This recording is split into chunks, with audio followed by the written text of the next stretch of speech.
Salut bande de loups, j'espère que vous allez bien. On se retrouve aujourd'hui pour une nouvelle review littéraire. Oh bah enfin, j'ai décidé à parler de livres sur sa chaîne Booktube. Alors oui, c'est vrai, j'ai pas énormément parlé de bouquins depuis que j'ai lancé cette chaîne, mais pour le coup, j'ai une excuse, et d'ailleurs elle se trouve dans le petit i dans le coin en haut à droite. Mais pour le coup, on va vraiment parler bouquins aujourd'hui, et d'ailleurs pour ça, j'ai tenu à faire les choses bien.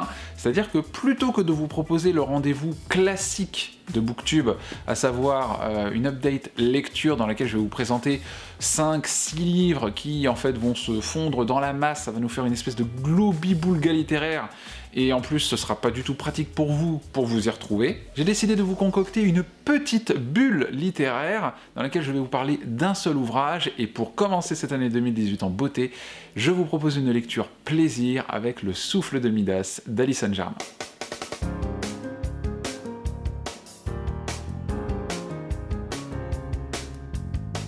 Alors ce qui est vachement bien, c'est que j'ai une petite carte qui m'a servi de marque-page tout au long de ma lecture, mais du coup en fait plutôt que de tenir le gros livre qui est assez lourd, je vais tenir la carte. Comment ça c'est de la triche? Alors avant de commencer à parler du livre en lui-même, ce que je voudrais faire, c'est vous parler un petit peu du contexte dans lequel j'ai découvert ce livre, Le Souffle de Midas. Ce qu'il faut savoir, c'est que c'est Alison Germain qui l'a écrit, c'est sorti aux éditions du Chat Noir, et Alison Germain, pour celles et ceux qui sont des aficionados de Booktube, eh bien vous la connaissez sous un autre nom, puisque c'est Lily Bookin. Celles et ceux qui ne connaissent pas Lily Bookin, n'hésitez pas à aller checker sa chaîne, le lien est dans la barre d'infos. Alors moi personnellement, j'ai rencontré Alison dans le cadre du Festival des Aliénales en octobre dernier. C'est un petit festival, donc le festival de l'imaginaire, qui a lieu à Allen-et-Houbourdin, c'est juste à côté de Lille.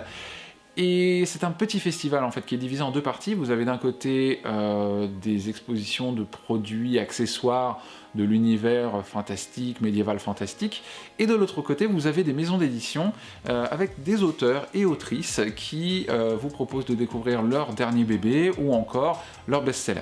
Moi, si je me suis rendu aux Aliénales l'année dernière, c'est tout simplement pour y découvrir Le Souffle de Midas, qui est donc le premier roman d'Alison Germain. C'est un tome 1, le deuxième est en cours d'écriture actuellement, et j'ai souhaité en fait m'y rendre pour une seule raison, c'était de rencontrer justement Lily et Moody aussi de la chaîne Moody Take a Book, puisque je savais que toutes les deux s'y rendaient. Du coup j'ai pu les voir, j'ai pu discuter un petit peu avec Alison, d'ailleurs qui m'a fait une jolie petite dédicace dans le livre, je sais pas si on va voir ça correctement à l'écran, mais bon, peu importe, si ça se trouve c'était complètement flou. Mais en tout cas, j'ai même une petite dédicace et j'ai pu discuter un petit peu avec elle, et ce qui est sûr, c'est que sur sa dédicace, elle a écrit « J'espère que Louise saura t'embarquer dans son univers », et ça a été totalement le cas. Vous l'aurez deviné, Louise n'est autre que l'héroïne du Souffle de Midas. C'est une jeune étudiante de 19 ans qui vit en Cornouailles, en Angleterre, et sa vie va changer du tout au tout. C'est-à-dire qu'elle passe du statut d'étudiante qui mène une vie paisible entre les cours et son travail chez Crystals, qui est une boutique de bijoux et de gemmes, une boutique ésotérique, hein, comme on peut en trouver dans les villes, à un statut de proie. Oui, c'est aussi simple que ça, on va la considérer comme une proie, on va la traquer, tout simplement parce qu'en elle réside un pouvoir extrêmement précieux et très convoité. En fait, un soir, alors qu'elle rentre chez elle, Louise va entendre des cris déchirants, très perçants, qui proviennent d'une colline sur laquelle elle va se ruer, et elle va découvrir dans un square le corps d'une jeune femme qui a été agressée, atrocement mutilée, elle a du sang sur l'abdomen, elle a du sang partout sur elle en fait, et surtout elle a une main coupée. Ah bah ça c'est sûr, c'est pas le genre de situation dans laquelle on aimerait tomber après le boulot. Louise va se retrouver totalement désemparée avec une jeune femme mourante dans les bras, elle essaye de lui porter secours comme elle peut, mais malheureusement se retrouve impuissante, et le dernier geste de cette jeune femme mourante va être d'embrasser, de force, Louise sur les lèvres. Louise essaye de se débattre comme elle peut, mais c'est trop tard, elle se retrouve parcourue d'un frisson très désagréable, elle tourne de l'œil et ne se réveillera que le lendemain à l'hôpital. Lorsqu'elle essaye de raconter à ses proches et aux médecins ce qui lui est arrivé, personne ne veut la croire, puisqu'en fait, on a retrouvé sur les lieux du drame absolument aucune trace de ce qui s'est produit, si ce n'est une seule chose, de la poussière d'or. Alors évidemment, Louise se retrouve totalement désemparée, personne ne veut la croire, mais elle est persuadée de ce qu'elle a vu, elle essaie d'en parler à sa meilleure amie, qui également a un peu de mal à la croire, mais ce qui se passe, ça va être beaucoup plus qu'une simple histoire de cauchemar ou d'hallucination, puisqu'elle va se retrouver à toucher des objets et à les transformer malgré elle en or. Et c'est à partir de ce moment-là que sa vie change du tout au tout. Une seule personne croit Louise, c'est Angus Fitzgerald, qui est un détective qui recherche une femme qui ressemble à celle qui a été décrite par Louise et qu'elle a retrouvée en sang dans ses bras. On va donc suivre les aventures de Louise et d'Angus sur un petit peu plus de 260 pages, et pour moi c'est une véritable surprise, un gros coup de cœur, très certainement mon coup de cœur de l'année 2017 avec La Guerre des Clans. Tout simplement parce que je ne m'attendais pas du tout à ce genre de lecture. En fait, j'avais quelques a priori, puisque j'imaginais en fait en lisant la 4e de couve que bon, on a une jeune héroïne, jeune et jolie, qui rencontre un beau mâle, il va se passer quelque chose, voilà, très certainement une romance entre les deux. Et en fait, c'est pas vraiment ça. Il va peut-être se passer quelques petites choses entre eux, effectivement, mais au-delà de ça, on est vraiment concentré sur la mythologie, sur le pouvoir, le surnaturel.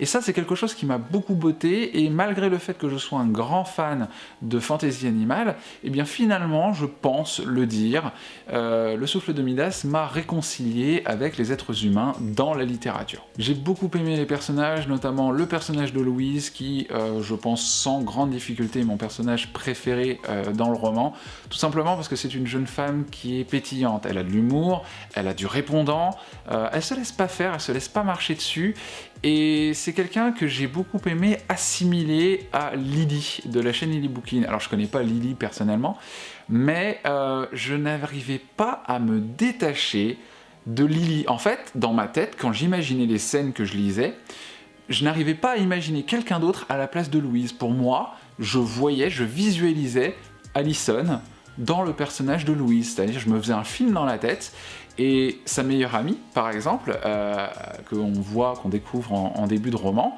pour moi c'était Emily, c'était Bulldop.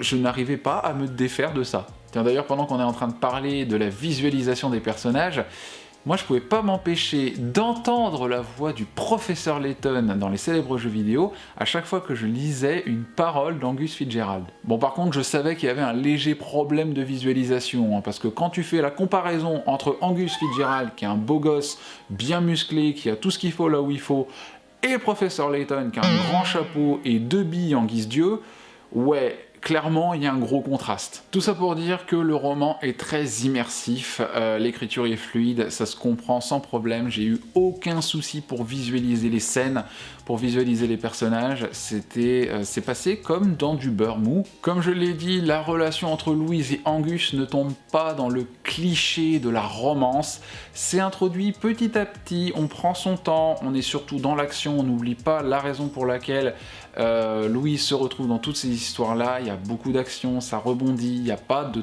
temps mort, on s'ennuie pas, et c'était vraiment une bonne surprise. Voilà, c'est très concis, je passe beaucoup de détails, mais c'est clair que pour le coup c'est un exercice assez compliqué de vous faire cette petite bulle, de pas vous en dire trop, parce que faut vraiment découvrir tous les détails du récit à l'intérieur du livre, donc n'hésitez pas à aller vous le procurer. C'est Le Souffle de Midas, c'est aux éditions du Chat Noir, et maintenant qu'on y est, dans les mentions spéciales, gros bravo à toi Lily, puisque c'est vraiment un roman qui a su m'emporter, et comme je l'ai déjà raconté sur cette chaîne, ça m'est pas arrivé depuis très longtemps de me faire embarquer comme ça dans une lecture. J'avais beaucoup de plaisir à lire, ça n'a pas du tout été une contrainte.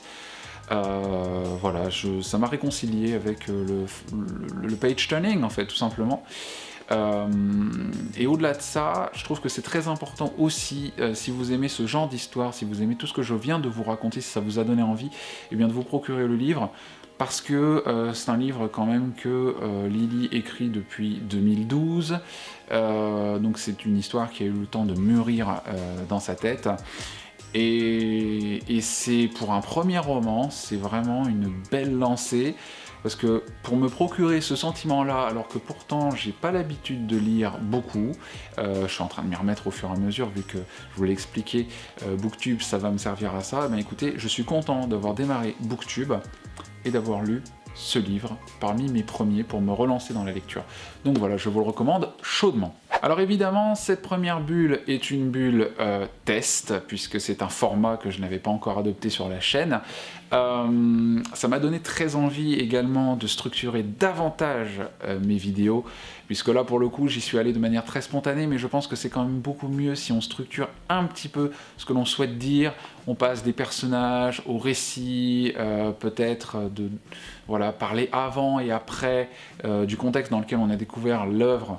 Bah, peut-être que c'est mieux de le faire avant ou après, mais pas les deux. Enfin bref, c'est quelque chose que j'essaye de structurer au fur et à mesure, donc j'espère que vous n'en tiendrez pas trop rigueur. D'ailleurs, je me suis procuré ceci, Lex Libris de Leuchtturm, pour pouvoir noter toutes mes lectures en cours, noter mes petites remarques, etc. pour vous proposer des bulles de lecture un petit peu plus structurées la prochaine fois. Mais en tout cas, j'espère que le message est bien passé. Je vous remercie beaucoup d'avoir regardé cette vidéo. N'hésitez pas à cliquer au bon endroit pour vous abonner, pour découvrir mes autres vidéos, que ce soit du bullet journal ou d'autres bulles de lecture. Je vous embrasse très fort sur le bout du museau et je vous dis à très vite pour une nouvelle vidéo, si tout se passe bien, la semaine prochaine. Ciao!